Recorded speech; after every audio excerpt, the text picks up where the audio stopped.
Kidney stone झाला की online अशा खूप साऱ्या गोष्टी येतात की आपण बियर प्यावी, पण ऍक्च्युअल काय रिझन आहे सर, बियर प्यावी की ना प्यावी?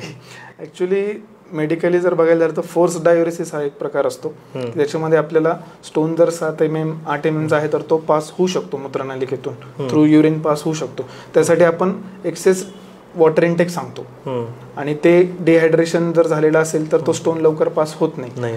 बियर म्हणा किंवा एनी अदर स्पिरिट ड्रिंक म्हणा, ते it can help in some cases, in some percentage of cases, not in every case. ती जस्ट एक मार्केटिंग स्ट्रॅटेजी असेल मे बी, और ती काही हाईप झालेली आहे की बियर प्यायल्यामुळे स्टोन पास होईलच, असं काही नाही. It's a myth. तर आपण एक्सेस हायड्रेशन त्यावेळेस ठेवायला पाहिजे. जर पेशंटला, त्या व्यक्तीला जर नाही पॉसिबल झालं तर आपण त्यांना ऍडमिट करून 1-2 दिवस हायड्रेशन थेरपी देतो आणि स्टोन पास व्हायला मदत होते का नाही बघतो. नाही झाला पास स्टोन तर फ्लुइड थेरपीने, तर मग आपल्याला प्रोसिजर त्याला करावी लागते.